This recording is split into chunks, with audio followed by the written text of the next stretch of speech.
Muy buenos días, Panamá. Hoy es viernes 31 de marzo. Usted nos ve por Next Canal 21, nos escucha por KW Continente. Bueno, un día en que terminará este paro de los bomberos. Esto, pues, con lo que acaban de ver, ahí va a elecciones y se detienen las clases. Un día en el que en el mundo, pues, consternación en Estados Unidos con este caso de Donald Trump. ¿Qué va a pasar? Bueno, ¿cuál es el resultado de esa reunión entre Xi Jinping y Pedro Sánchez, el jefe de gobierno de España en Beijing? Allí, pues, se evitó por parte de la parte china hablar de Ucrania y de la palabra guerra.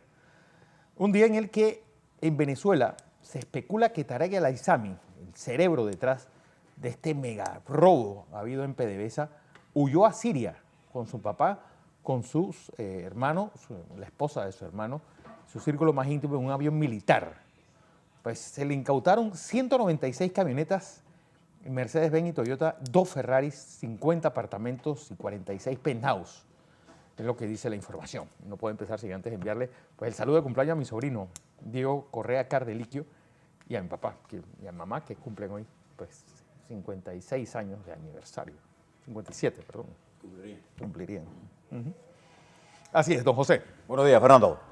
Buenos días a toda nuestra audiencia que nos sigue en KW Continente Radio y en Canal 21 Next TV. Hoy, 31 de marzo, finaliza el primer trimestre del año 2023, con un mundo para que usted se abroche el cinturón. Vamos a tratar de llevarlo por esa montaña rusa de los acontecimientos mundiales, pero que son necesarios que ustedes lo conozcan para poder evaluar dónde estamos. Mirando el bosque, mirando el árbol, tendremos una apreciación correcta de la dinámica internacional, política, económica y social, y de la dinámica política, social y económica de Panamá. Así es que funciona estas cosas. Lo primero que debo hacer, Fernando, es saludar a Adolfo Fábrega García de Paredes, nuevo presidente de la Cámara de Comercio e Industrias y Agricultura de Panamá. Y esperamos que su enfoque ayude a el de elevar el debate de los temas importantes, entre ellos la economía, sin duda alguna, el sector agropecuario, el sector industrial, la generación de empleo. Le deseamos a Adolfo la mejor de las suertes en un tema, en una posición que juega un papel importante, siempre que enfoquemos en nuestro azimut hacia el futuro del país, en busca de un bienestar para todos. Así que bienvenido al ruedo. Y estos micrófonos también son suyos para expresar sus puntos de vista y e enriquecer el debate. Dos, quiero reconocer, Fernando, por lo menos nuestra satisfacción de una mejoría en la salud del Papa Francisco, que continúa en el hospital, continúa con tratamientos de antibióticos por la infección pulmonar y que ya comienza a retomar parte del trabajo que es propio de un papa. Pero se mantendrá en el hospital. No se sabe cuál será el diagnóstico de los médicos, pero no el diagnóstico, cuál será la recomendación médica, si Francisco deberá mantenerse, el Papa se deberá mantenerse con medidas restrictivas para trabajar. Recuerde que este domingo es Domingo de Ramos y ya comienza la semana. Bueno, hoy es Viernes de Dolores. Sí. Y el Papa, normalmente esto es una semana llena de actividades por la magnitud de lo que significa la Semana Santa, todo este proceso en la Iglesia Católica. No se sabe si tendrá autorización médica para participar en todos estos eventos de este fin de semana y de la otra semana. Esperamos que el Papa se recupere bien.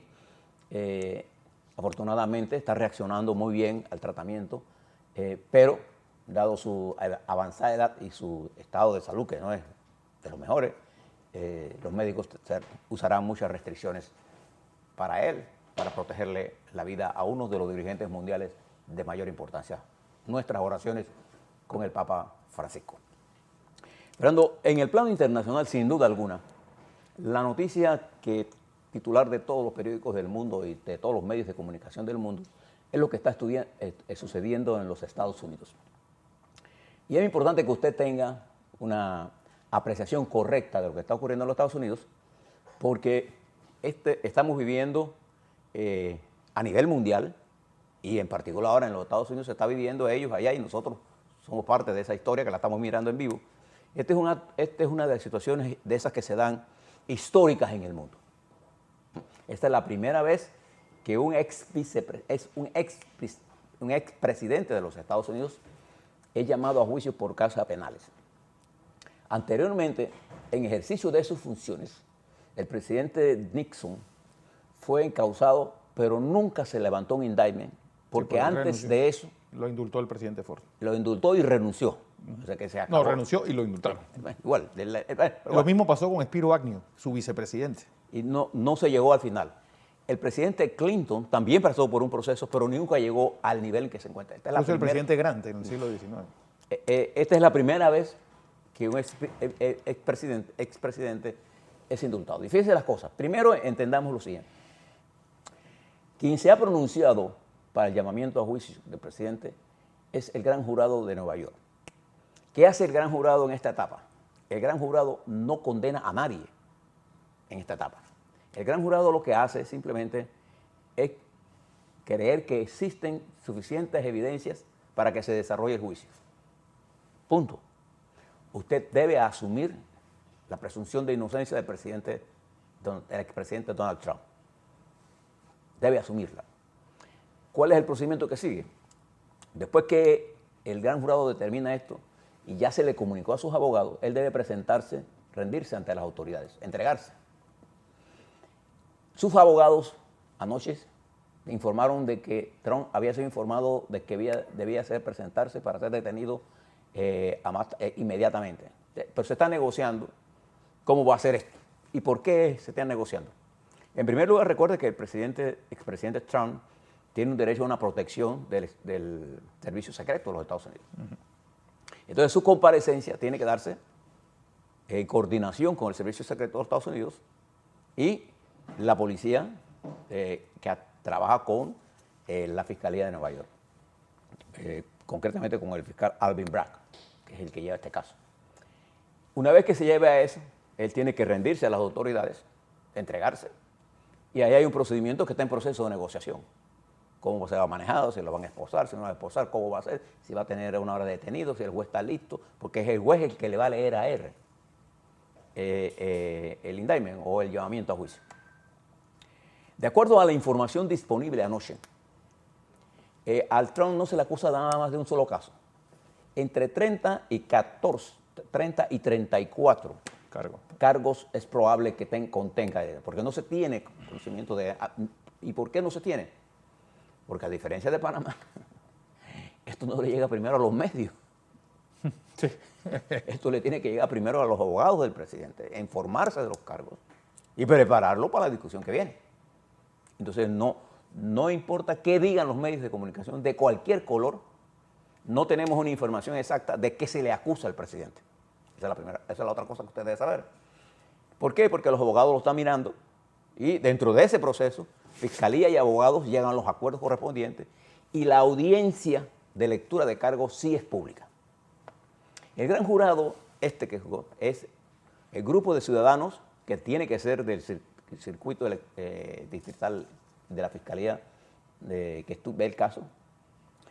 Son ciudadanos de esa circunscripción que se reúnen y escuchan al fiscal y le dicen al fiscal sí o no hay suficiente evidencia para que se lleve un proceso. No califican el proceso.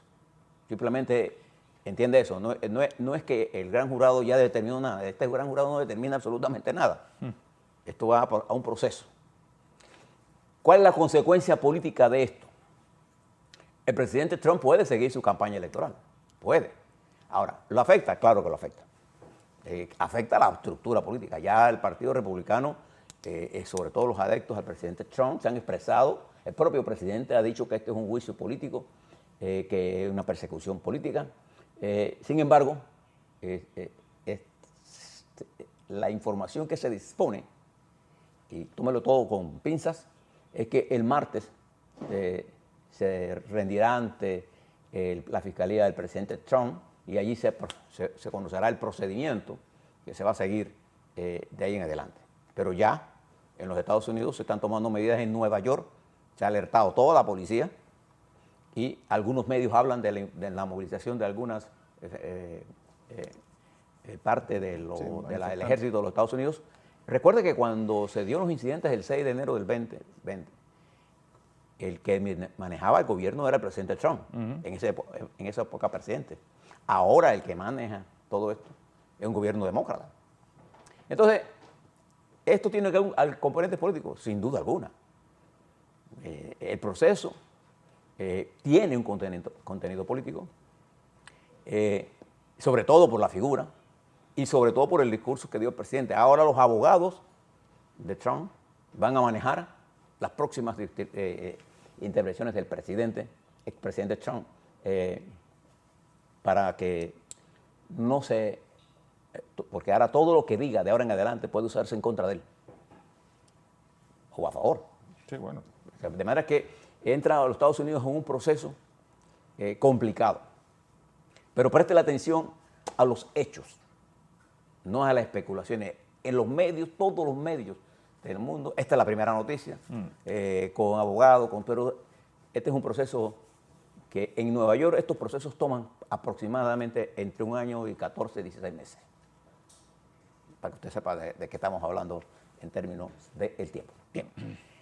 Pero paralelo a que eso estaba ocurriendo, en nuestra América, la Corte Suprema de Justicia de Ecuador dio la luz verde para que se siga el proceso de juicio político al presidente Guillermo Lasso en Ecuador. Fíjense cómo estamos en el mundo, ¿eh? Salto de Nueva York ahora, Estados Unidos, a Ecuador.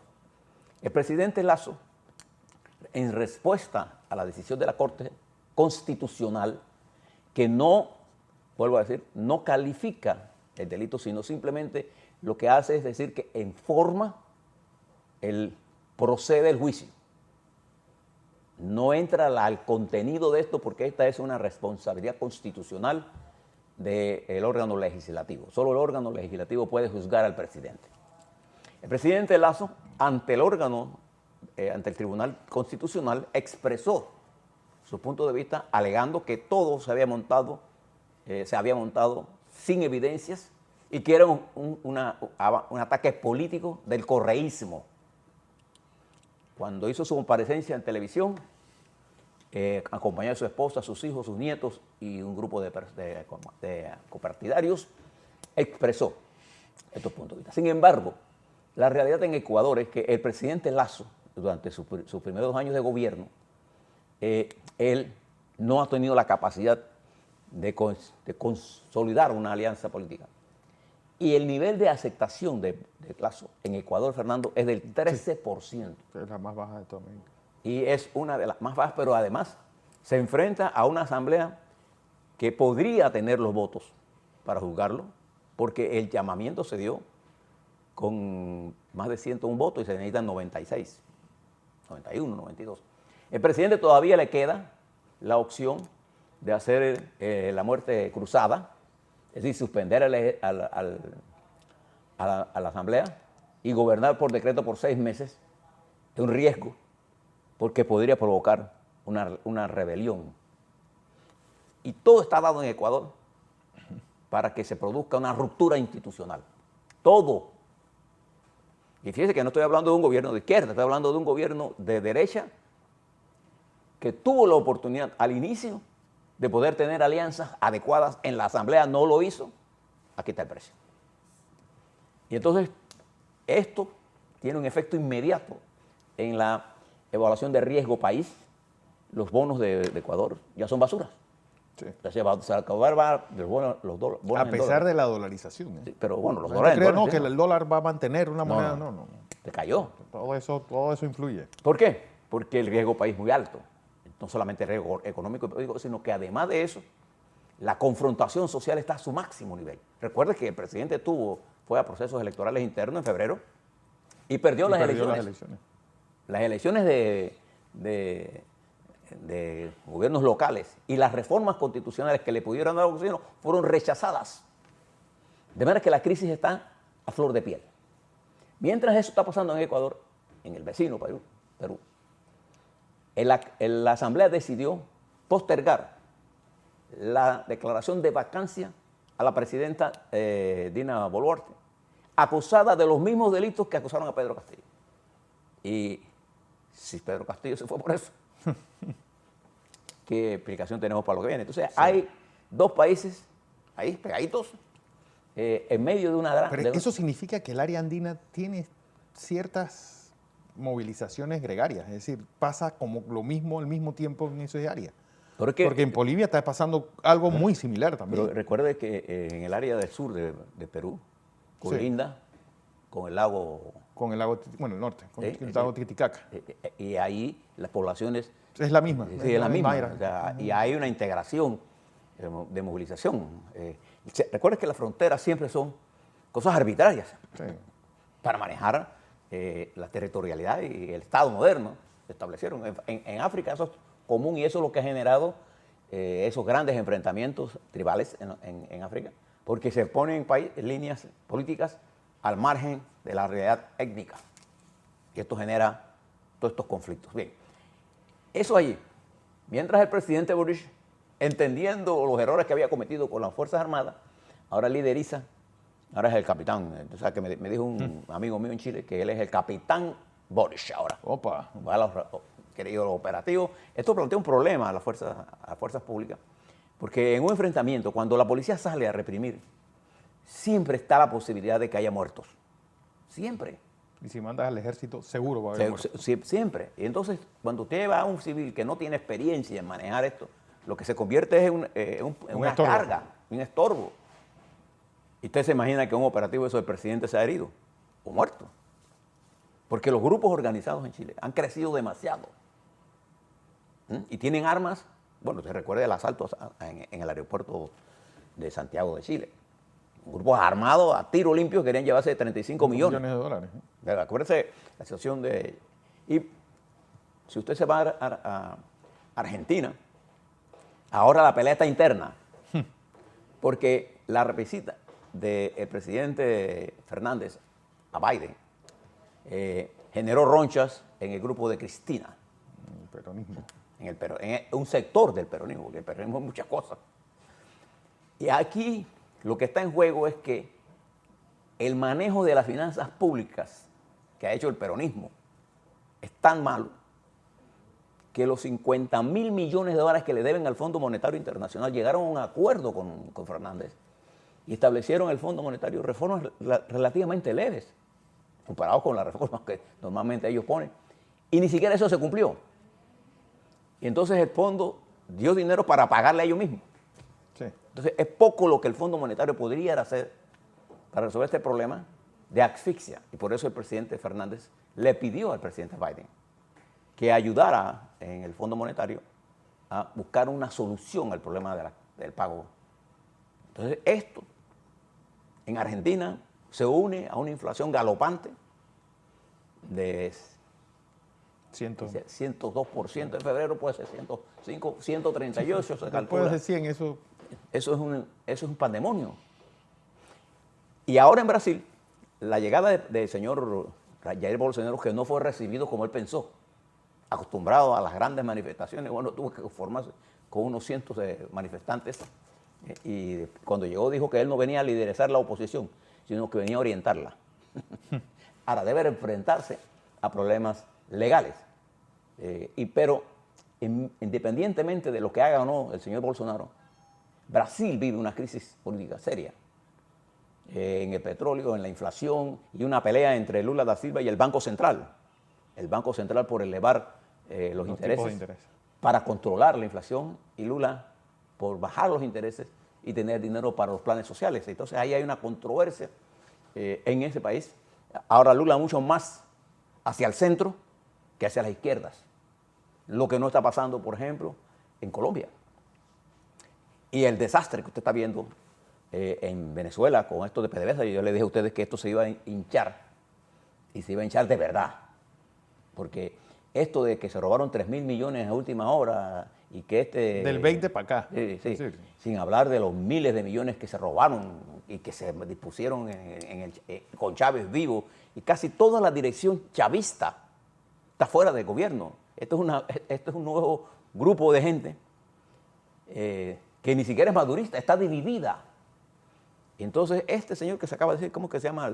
Tarek El Aissami. Él, que no se sabe dónde está, ahora que cuando comenzó yo la crisis, yo les dije, presten atención a este hombre, porque este hombre era de los mimados del régimen. Del régimen. Tanto de Chávez como de Maduro. Él era de los mimados, el hombre que Fue opera. vicepresidente, fue un montón de puestos. Además, un hombre que mandaba. Y esto que usted está diciendo de las riquezas acumuladas, esto es ostensible al público. No es que nosotros lo sepamos ahora, no. En Venezuela todos saben cómo viven esta gente. Cómo vive Cabello, cómo vive los Rodríguez, cómo ostentan la riqueza. Porque si hay alguien que no sabe manejar la riqueza es el pobre. Los pobres, digo, a estos tipos les cayó la virgen. A usted me da $1 millón de dólares, yo lo primero que me compro carro, no sé qué haría. Entonces lo da un hombre que de negocio sabe cómo invertirlo. ¿Se da cuenta? Entonces, creo que esta exhibición de riquezas es un insulto a la pobreza colectiva de Venezuela. Y si usted se mueve a México, fíjese lo que ahora sabemos de ese ya no accidente. Un fiscal, ex fiscal de México, calificó esto que pasó en Ciudad Juárez, en el centro de detención de migrantes, lo calificó como homicidio culposo. Así fue que lo calificó. Mientras López Obrador dice que esto es un incidente que provocado por los detenidos y que se quemaron. Allá está cambiando el discurso. Ahora ya quieren detener a gente. Y fíjese lo que he encontrado. La empresa que tiene los custodios de ese centro es de un cónsul de Nicaragua. Y la Constitución prohíbe que tanto la migración como los centros de detención sean manejados por extranjeros. Veremos qué dice en la mañana de hoy el señor López Obrador a todo esto que está surgiendo. Le cerraron las puertas y los llegaron a que se cocinaran allí. Sí, sí. Esto es un crimen, pero que ha despertado la conciencia en México y además ha despertado el drama de los migrantes. En todas sus dimensiones, la mayoría de los migrantes que estaban en ese proceso eran guatemaltecos. O sea, si usted mira la geografía, eso está ahí. Guatemala es con México, frontera con México. Y el sueño americano se ha convertido en la pesadilla de los migrantes, porque México es la pesadilla de los migrantes en este momento. Y junto con eso en México florece el crimen organizado en sus manifestaciones nuevas, en sus nuevas carteras de ampliación de su negocio ilícito, entre ellos el fentanilo, que no es una carterita de $1,000, ni de 100,000, ni de 10,000, de miles de millones de dólares, que mata a miles de norteamericanos. Entonces, en ese complejo problema de nuestra América, la América insular nuestra, Jamaica, Haití, los problemas de República Dominicana, pesan enormemente y constituyen un elemento a lo que la República de Panamá debe prestar atención. Y ahora veamos lo grande. Las controversias entre la República Popular China, el mundo occidental, Rusia, el mundo occidental, la alianza tácita entre China y Rusia. Hace, por ejemplo, que la visita del presidente del gobierno español, que sí trató el tema de Ucrania, y que sí desde que llegó habló sobre esto, y que la próxima semana estarán viajando a China Ursula von der Leyen y el presidente Macron. Wow. Y la posición de la Unión Europea, que la llevaba también Pedro Sánchez, es que China tiene que definir con qué bando está. Porque los intereses económicos, tanto de la Unión Europea como de China Popular, como lo nuestro, tiene cierto nivel de balance que tenemos que resolver. Pero no podemos estar con Dios y con el diablo. Y entonces China se enfrenta a un dilema de cómo manejar esto. En el momento en que Rusia le está prometiendo a Corea del Norte comida por armas. No comida para destruir armas, no. Que le entregue armas, porque una de las paradojas de esto es que Rusia se ha quedado sin armas. Y viene una intensificación de la guerra que va a provocar más muerte y va a crear más conflicto. Y el Pacífico Sur se está convirtiendo en el posible siguiente escenario de guerra. Y eso no nos conviene a ninguno de nosotros. Y tenemos que mirar esto con mucho cuidado, porque el fuego está en nuestra región. Y observe que el fuego está en nuestra región porque los extremos llevaron a borrar el centro. Y el centro político es la estabilidad. Debe ser. Porque ahí se mueve la clase media, la intelectualidad, la gran cantidad de obreros especializados, que ahora se ven amenazados más por el surgimiento de las nuevas tecnologías que en los próximos años desplazarán miles de empleos. Entonces nos enfrentamos a un mundo complicado y es por eso que a la vuelta cuando le hable sobre el problema panameño les voy a insistir en mi preocupación profunda por lo que hace el Tribunal Electoral en Cambio Democrático. Sí. Porque estamos en los albores de propiciar un desequilibrio político si el Tribunal Electoral no actúa con equilibrio y con sentido común. Los partidos se manejan en una democracia con democracia interna que a su vez produce la democracia en general. Los partidos son parte esencial de la democracia. Entonces no podemos tener dominios determinados por personas y no por el colectivo. Así es. A la vuelta, todo eso y más. Y en los próximos pasos en Minera Panamá. Así es.